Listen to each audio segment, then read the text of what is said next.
Fala pessoas, beleza? Professor Juarez na área, e aí, tudo bom? Olha só, hoje o tema são as revoluções burguesas do século XVIII. Entretanto, para podermos entender essas revoluções burguesas do século XVIII, é necessário entender a construção do espírito do sistema. É uma palavra usada do alemão chamada Geist, que lembra o Ghost. Então, a partir de agora, nessas mini aulas e rápidas, nós vamos usar a palavra espírito do sistema que está surgindo aqui.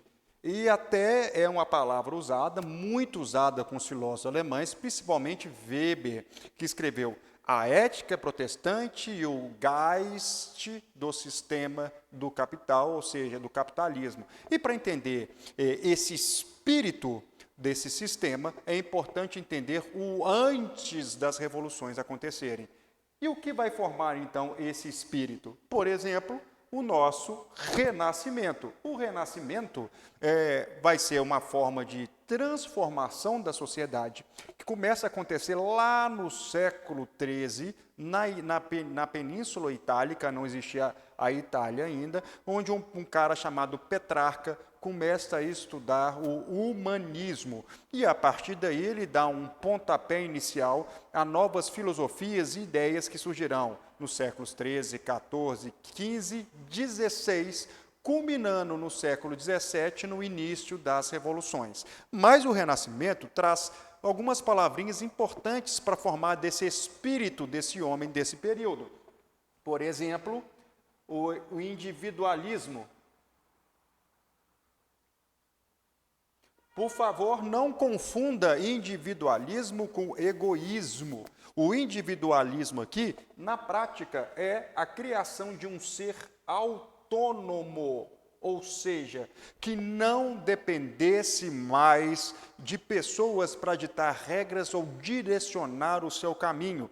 A palavra autônomo é o contrário de heteronômio, ou aquele que segue um líder, né? Uma pessoa que ela julga sempre correta e não faz reflexões. Então, esse individualismo pode trazer para o homem o espírito, a sua identidade como indivíduo, criando a autonomia e permitindo o avanço da ciência, o avanço das artes. O homem renascentista, então, é chamado de homo faber, aquele que fabrica, aquele que constrói, aquele que é um arquiteto de si mesmo, né?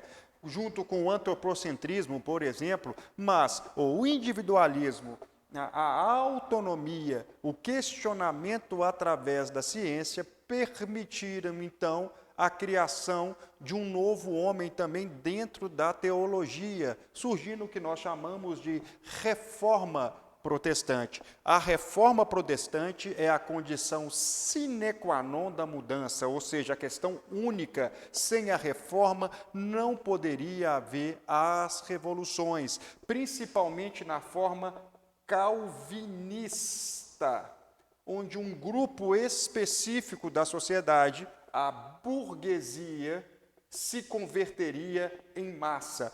Uai, professor, mas por quê? Porque eles vão ressignificar, olha a habilidade do Enem, a palavra trabalho.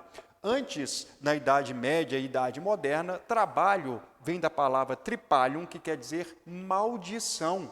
Então, quem trabalha era maldito. Com esse novo espírito, a palavra trabalho se torna graça de Deus. Ou seja, se eu quero ser abençoado, se eu quero ser uma pessoa diferenciada, o trabalho é uma condição única para atingir a finalidade, porque assim eu alcanço a minha salvação. Então, aqui nós temos a primeira parte da formação desse espírito e dessa classe, onde a exaltação da palavra trabalho, a exaltação da individualidade, da autonomia e da ciência. Começamos a construção desse espírito, que será chamado de espírito burguês. Um abraço e até a próxima.